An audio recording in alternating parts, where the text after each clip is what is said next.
The best estimate I've been able to come up with is that more people died from the lockdown than were saved. It was a classic case of looking at the benefits and not counting the costs, both opportunity costs in terms of the economy and absolute costs in terms of other reasons people died. And it was also a classic illustration of what is commonly referred to as the 90-10 problem. We could have got 90% of the benefit at 10% of the cost. We're in a depression. It's not like, oh, gee, are we going to be in a depression? We are in a depression. Nothing is going back to normal. I mean, the virus will run its course, not necessarily anytime soon, but it'll run its course. The economy will gradually reopen, but we're not going to reopen back to where we were last February. We're going to reopen into a new world that's very different from what we left in February. And the changes are going to be intergenerational. We're talking stuff that's going to last for 30 years.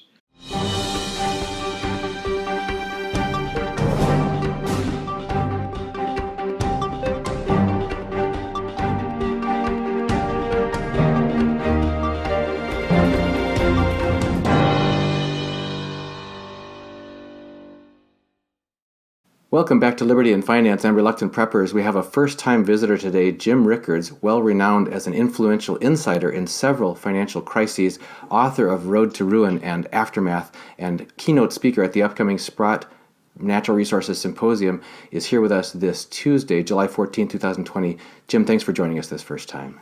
Great to be with you, Jonathan.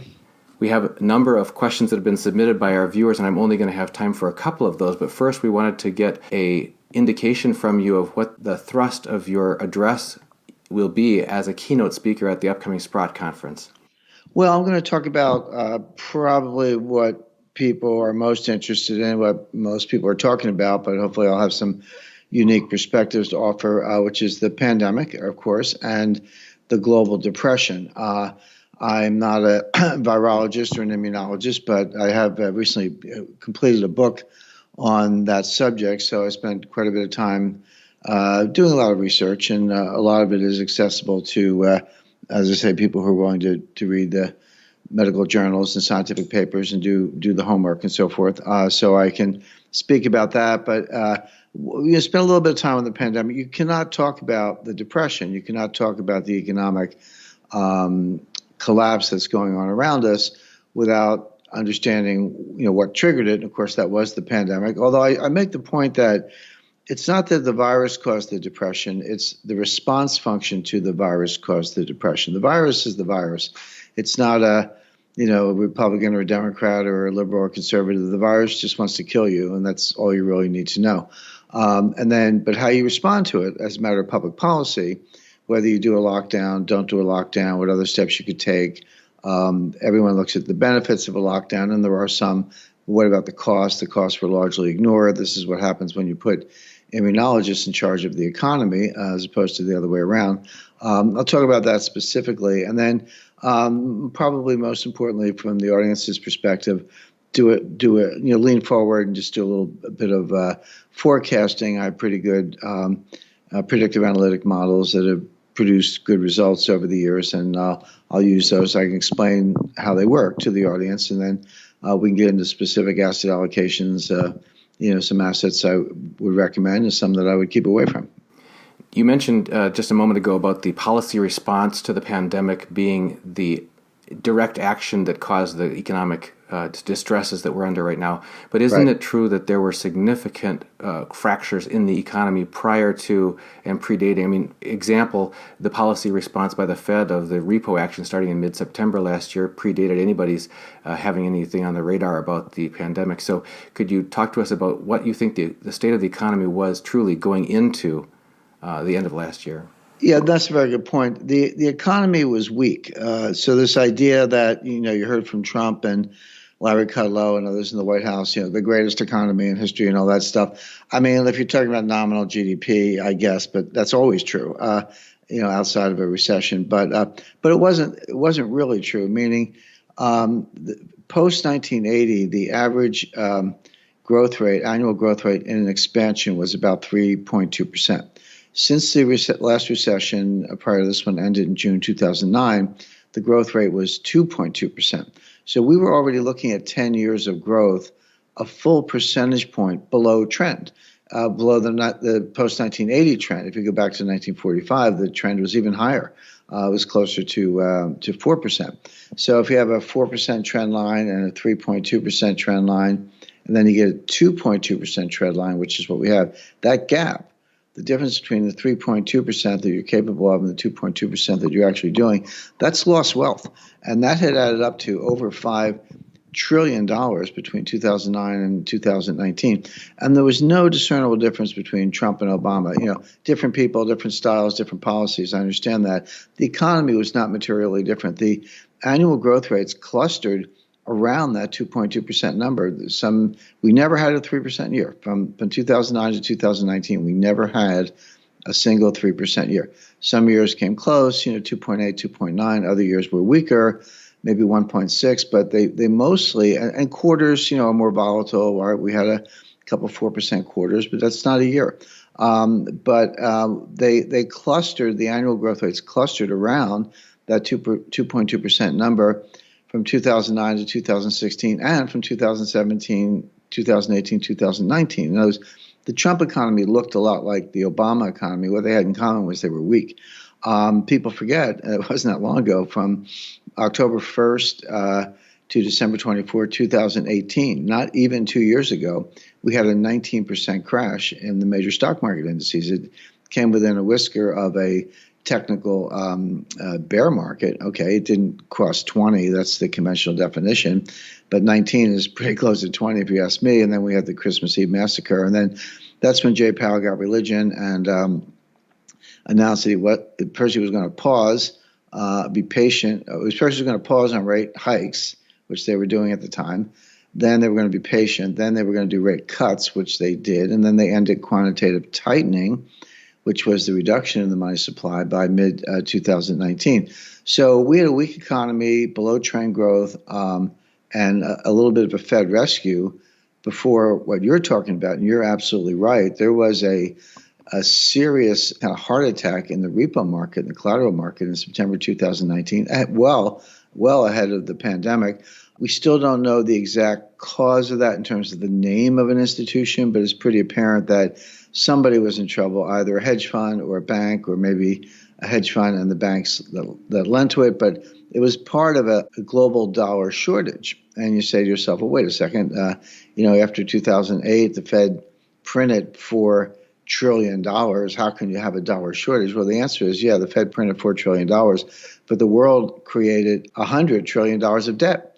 And that was really the problem, that whatever the money the Fed printed or created, the rate of the debt increase was far greater. So, and most of that debt is leveraged by definition, but a lot of the instruments that were purchased with the debt were financed in the repo market, and so they had to come along. And remember, I got in a big, fairly heated debate with a Wall Street Journal editor in London. It was last September, and I said I said this is QE4. The Fed doesn't want to call it that, but it is, and they're going to go to $1 trillion. And he's like, no, it's a couple $100 billion, and it's only for a week. And I said, you watch. I said, first of all, they're rolling it over. Secondly, they're expanding it, and they're not going to be able to reverse it. And that's exactly what happened. So we had a pandemic and a bungled policy response in the context of an already weak economy with a global dollar shortage, and now things are just worse. Now, you mentioned the term nominal GDP, and in all of the discussions you had about growth rates, 4%, 3%, 2%, I assume that's in nominal terms, since that's the headline numbers that get announced. No, those numbers are real. Adjusted. Okay, great. Turning our attention then to looking forward at what are the main risks that you are concerned about and that you're looking at. I've got just a laundry list. I'll rattle off real quickly, but if you could kind of focus us in on 1, 2, or 3 main risks that you think people really do need to pay attention to. People are worried about the cashless society, negative interest rates and fees, loss of privacy, or even denial of ability to transact within such a cashless society. They're worried about banking crisis. We talked about the fragility of some of the liquidity and perhaps bank bail-ins of their own funds. They're worried about currency debasement or even currency failure. They're worried about stock market crash or real estate market crash. They're worried about are we entering truly a greater economic depression that's going to last how long? They're worried about, as you've written about, currency wars that can turn into geopolitical wars. And they're worried about their losses of liberty because some of these policies and lockdowns and unconstitutional deviations, even potentially martial law. They're worried about confiscation of real assets. So anything I mentioned or anything that I failed to mention that rises up to the top of your radar as far as being the true risk we need to really be mostly concerned about? Well, that's a lot to unpack. If we had 5 hours, maybe I could take a stab. No, I'm asking you to narrow that list down to one or two. Yeah, I think it's important to bear in mind that we're in a depression. It's not like, oh, gee, are we going to be in a depression? We are in a depression, and people don't, and not just people, but academic economists in particular, don't know what a depression is. They talk about the Great Depression, 1929 to 1940. But they've sort of banned the D word from the economics vocabulary. We're not allowed to talk about depressions because, first of all, it's depressing. And secondly, economists don't like depressions conceptually because you can't quantify them and therefore you cannot plug them into closed form equations, and that's all they really understand. Now, they like recession. The R word is okay. Recession is 2 or more consecutive quarters of declining GDP with rising unemployment. A few other bells and whistles. The National Bureau of Economic Research is a private group in Cambridge. They're the referee. They call the balls and strikes. And they've already said we're in a recession, which is that started in February. Highly unusual for them to do it that quickly. Usually, by the time the National Bureau of Economic Research declares a recession, it's already over because they wait for lots of data. But we haven't had 2 quarters of declining GDP reported, but we will. The first quarter was down. Second quarter is going to be down huge. So we'll get there. And I guess they said, well, why wait? We know what's going to happen. And they declared it. And that's fine. The recession may already be over. We may have, meaning, we've closed the books on the second quarter. We're going to get that number in about 2 weeks, end of July. They'll report for the second quarter. The government will. We may get growth in the third quarter, which would mean it was a very short recession. It was a 5-month recession. But we're in for a 5-year depression. And what's the difference? The difference is that depressions are defined. People say, well, gee, if a recession is 2 quarters of declining growth, a depression is worse, so that must be 10 quarters of declining growth. Well, no, that's not what it means. You can have growth in a depression, but again, it's growth below trend, and it's persistent, and you can't get out of it. And it's accompanied by high unemployment, liquidity trap, high savings rates, lower output, and that's what we're in. In other words, you dig take the Great Depression, for example. There was a technical recession from 1929 to 1933. There was a second technical recession from 1937 to 1938. From 1933 to 1937, we had growth. Actually, 1933 was one of the best years in the history of the stock market, right in the middle of the Great Depression. But the point is, there was so much damage done in the first stage that you never got out of it until much, much later. So, good trivia question, or you want to make a bar bet, ask somebody, from the levels of the Dow Jones Industrial Average in 1929 on the day of the crash, how long did it take to recover that level? The answer is 25 years. It got back to that level in 1954. Even if you said that the Depression was over in 1940, which I think is about right, the Dow did not recover the 1929 level until 1954. So all these people who tell you, buy and hold, it'll come back, whatever, you might be dead, in 25 years. So it's a long time to wait. But that's what a depression looks like. And, during that growth period, 1933, 1936, unemployment, see, here's the point, unemployment fell from 24% to 14%. But it was still 14%. I mean, it was still horrific. Now, did it get better? Yes. Did the stock market go up? Yes. But none of these things got back to normal. And that's the point. So if we have, the United States has not had 5% growth since the early 80s for a full year. And hasn't had 2 back-to-back years of that like that since the 1950s. So, but just as take 22 trillion of GDP, real GDP, normalize that at 100. Just say call it 100. It's 100%. So in the second quarter, it looks like the economy dropped about 35% at an annualized rate. That's the best estimate.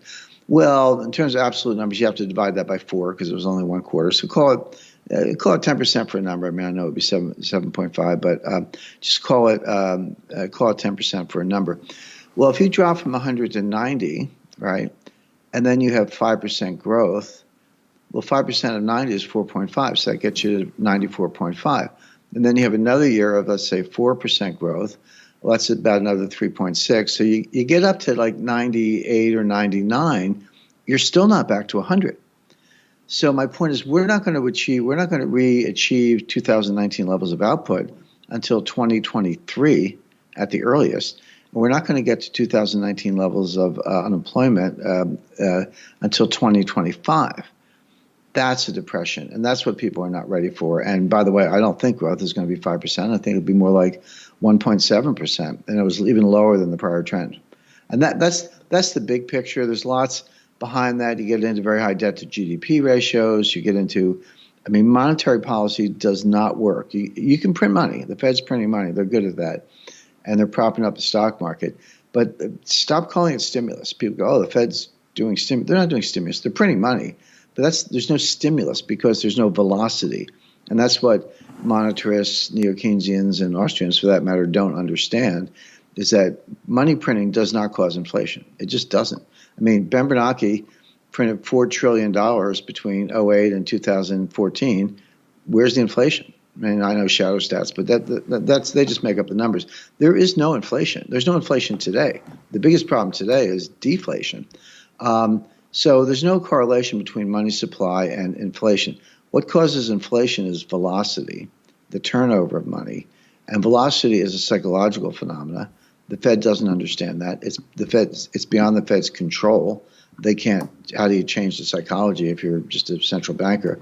I mean, there are ways to do it, but the Fed has forgotten how, if they ever knew. So my point is, so monetary policy won't work. Fiscal policy doesn't work. It's impotent. The reason for that is different.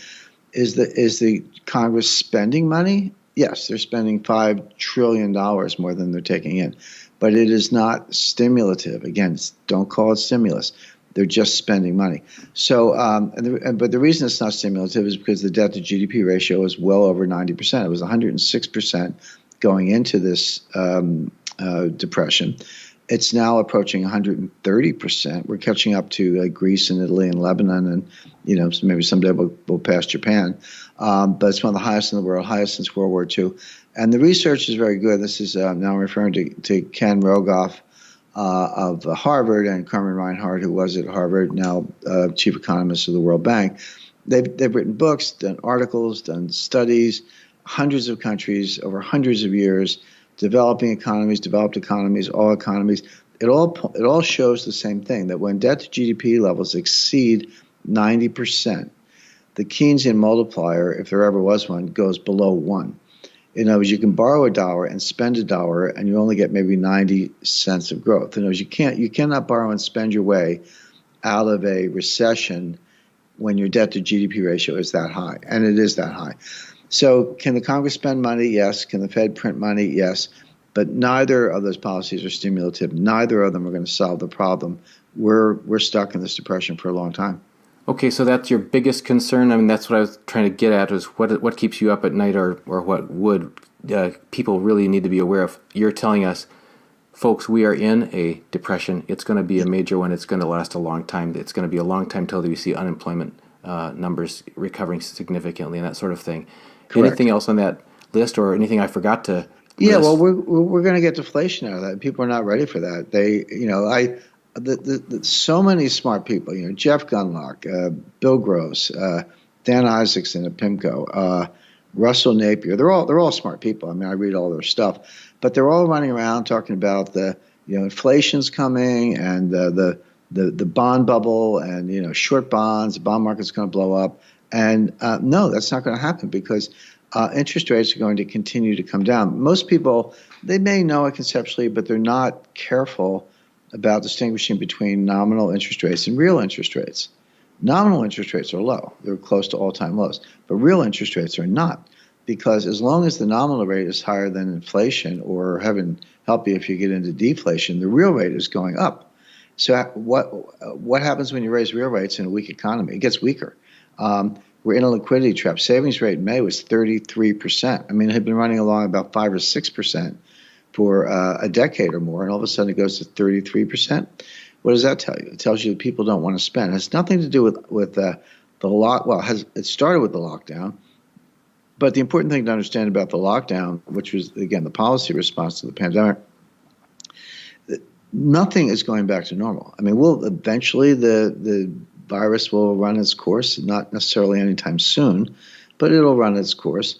The economy will gradually reopen, but we're not going to reopen back to where we were last February. We're going to reopen into a new world that's very different from what we left in February, and the changes are going to be intergenerational. We're talking stuff that's going to last for 30 years. I grew up in the 1950s and the early 60s.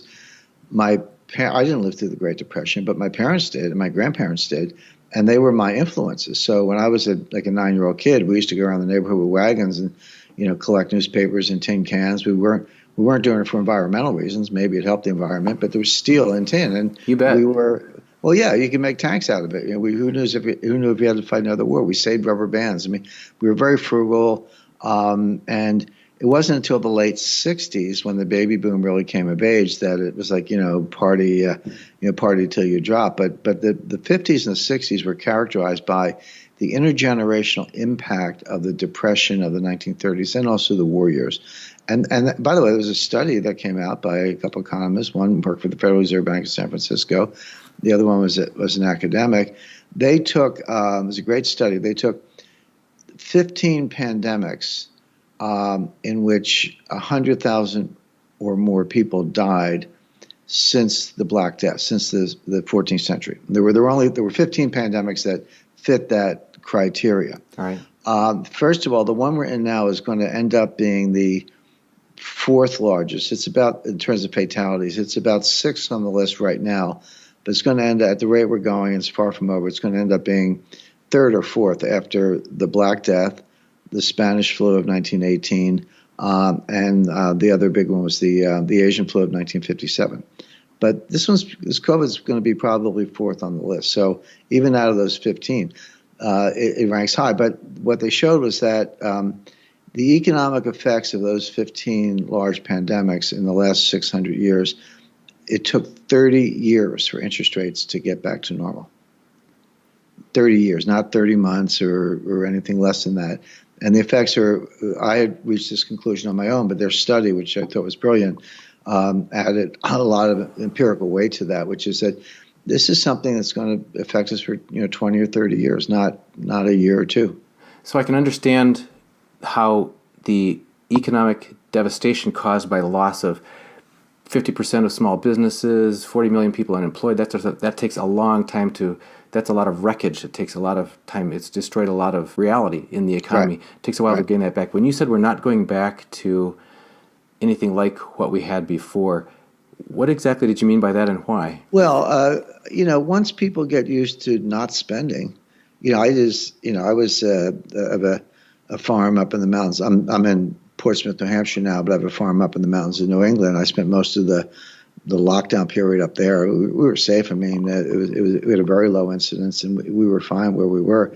But I wasn't spending any money. I actually went online to pay my credit card bills, and I didn't know anything. I was taken aback. I was like, used to owing a certain amount, you pay it, and you move on. It's like, I have not been spending any. I actually started racking my brains thinking of ways to spend money just to maybe help out the economy a little bit.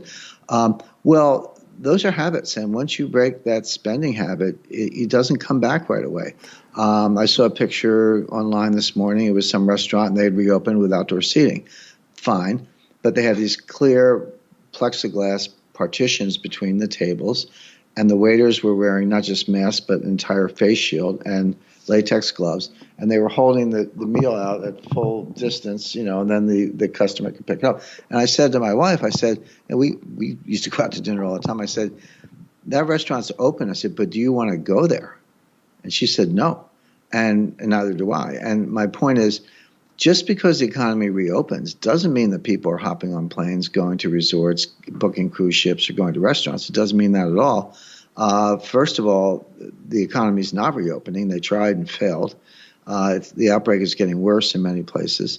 Not to mention, now it looks like Latin America or Central America, Mexico, Brazil, Peru, they're all being devastated. India, Russia, this thing is far from over. But that aside, once you break the habit of hopping on planes and visiting friends and going to restaurants and all that, they don't come back very easily. And that reduces the velocity of money, which causes deflation, not inflation. And like I say, it's not like throwing a light switch. You don't just get back to normal. It's not going to be normal. I thought, okay, so you're talking about real economic devastation. You're talking about psychological and emotional scarring on people's habit that form saving versus spending habits and more conservative approach. Not necessarily a bad thing. But I thought you were talking about policy and liberties and freedoms and that sort of thing not going back to normal. Yeah, no, that's part of it. So does a quarantine work? Well, in theory, yes. I mean, actually, it had produced pretty good results in Hawaii, but Hawaii is a small island chain in the middle of the Pacific Ocean. All they had to do was close the ports and close the airports, and they had a real quarantine. And you combine that with some contact tracing, and they kept a very good lid on it. They had very low incidence and very low fatality rate.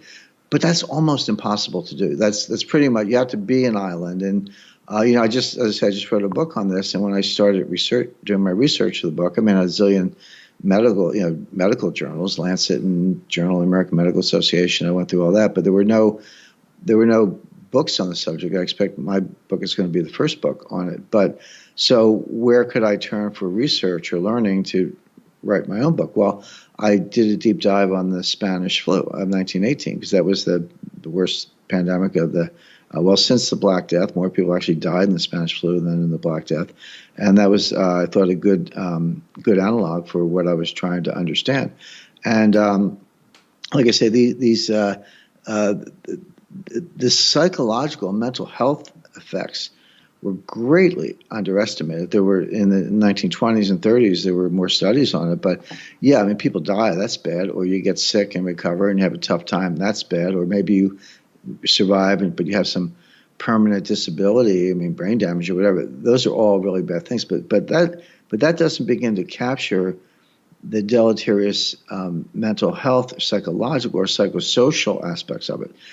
Let's just say you never got it. You never got sick, but you were quarantined. You saw maybe your spouse, maybe you were home alone, a cat or a dog or whatever, but you didn't see siblings, neighbors, cousins, parents, anybody, except on Zoom, or video or whatever, which I'm not. It's fine for an interview like this, but as a way to socialize, it's not a good substitute. Well, this produces real behavioral changes. It produces depression, anxiety, fear, anger. By the way, all the things we're seeing play out, the death of George Floyd had nothing to do with the pandemic, although maybe it did if the cop who killed him was having his own problems. But my point is, let's say it had nothing to do with the pandemic. But the response to it, the mass demonstrations and now the violence, Antifa, they were waiting in the wings. They've been around the whole time. But there's no question that the level of anger in society was dialed up enormously, partly because of the quarantine. And then people's reaction to it is also, more yelling, more anger, more confrontation. Those are consequences of the lockdown. And none of them were taken into account by Dr. Fauci or whatever his name is. I mean, that's, people criticize me because I'm an economic analyst talking about epidemiology. Mm-hmm. Well, I'm like, well, who said the epidemiologist got to run the economy? Yeah, right, or destroy the economy. Right, that'll turn out to be a world historic blunder. Yep. One of the things you mentioned was the sustained increases in new cases, that sort of thing. That seems like there's been a moving of the goalposts because we originally were told that all this policy response and lockdown was necessary just to protect our medical system from being overwhelmed. That was it, just flatten the curve enough to not have the hospitals be overwhelmed. And now it seems like that's been forgotten, and the death curve continues, the death rate continues to decrease, week after week, month after month, even though any normal large-scale disease you'd expect would have to, we've got how many billion people on the earth, it's got to run its course through the population. So a high incidence count is not out of the ordinary. But it sounds like you're saying there needs to be a counterbalance of the true human effects before just these sweeping policies are locked in place, because there's a trade-off there that's not being acknowledged. Sure. Look. There's an old saying. I'm sure you've heard it, and the viewers have heard it. If you're a hammer, everything looks like a nail. Well, if you're an immunologist, everything looks like a pandemic. And I'm all for expertise. Yeah, get the experts in the room and listen to them, but hopefully get some diverse experts and get some other disciplines. I would have, along with my immunologist and my epidemiologist, I would have had a social psychologist and a better economic team. Were lives saved just by the lockdown? The answer is yes, but probably more lives were lost through suicide, increased alcohol abuse, increased drug abuse, domestic violence, and a lot of other consequences. Deferred treatments. People with cancer and heart disease were not going in because they were worried about getting COVID-19. So probably the best estimate I've been able to come up with is that more people died from the lockdown than were saved. It was a classic case of looking at the benefits and not counting the costs, both opportunity costs in terms of the economy and absolute costs in terms of other reasons people died. And it was also a classic illustration of what is commonly referred to as the 90-10 problem. We could have got 90% of the benefit at 10% of the cost. If you wash your hands, wear a mask, stay home if you're sick, social distance, maybe cancel some sporting events. Just that, which would have been relatively low cost, would have given us 90% of the benefit we got from the lockdown without all the other costs. And that's your sweet spot. But they never thought about the trade-off. They just said, you got to do this. You got to lock it down. It was probably most of the governor's orders and proclamations were unconstitutional. Some of them have been tested. To the extent these things have been tested in courts, the orders have been losing. Those civil rights, constitutional rights have been upheld. But, not everyone has the resources to go to court, and proceedings take time. But on balance, the courts have been favoring religious assembly, favoring, free speech rights, et cetera.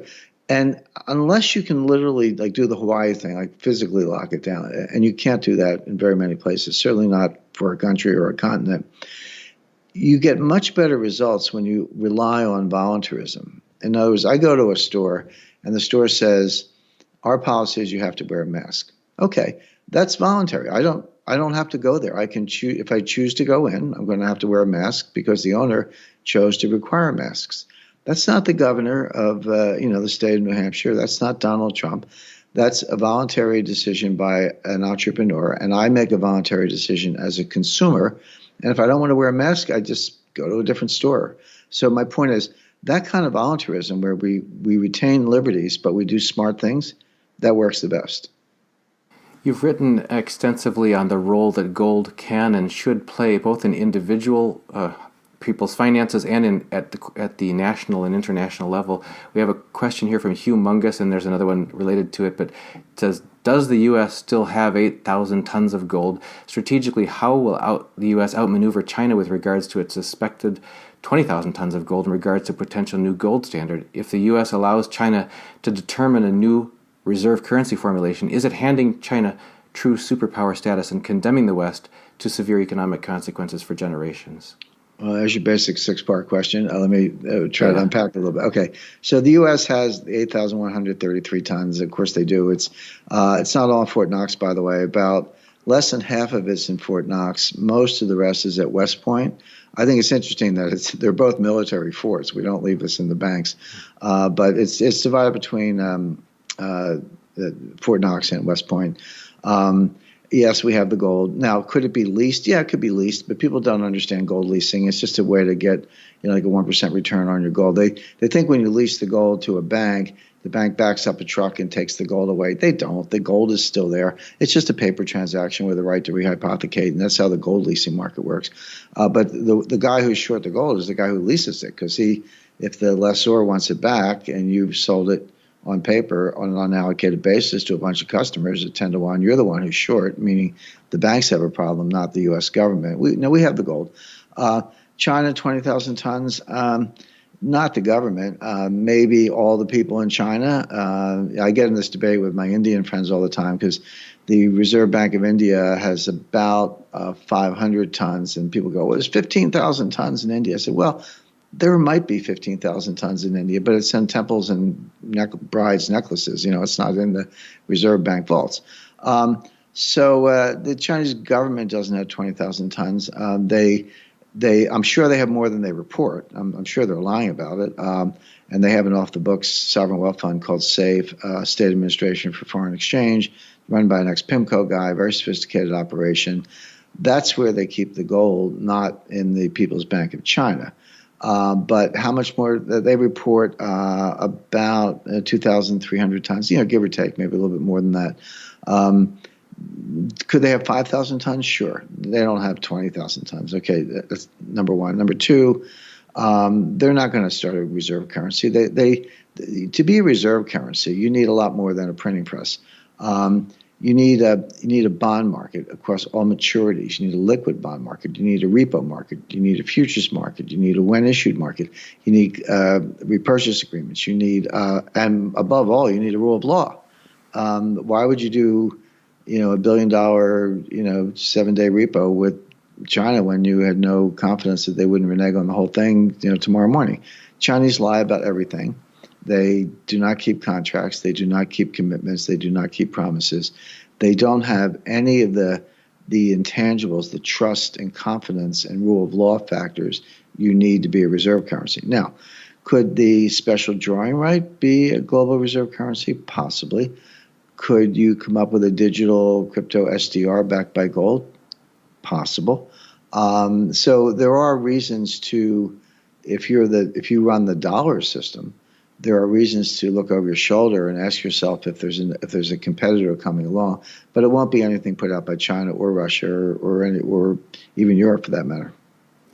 Taking it down to the individual level, you're going to be speaking at the Sprott conference, bringing it back to that, about some perspectives you think people should consider in terms of positioning themselves optimally for growth and safety in the world ahead. Can you talk to us just about in very few principles what your main themes are going to be about that?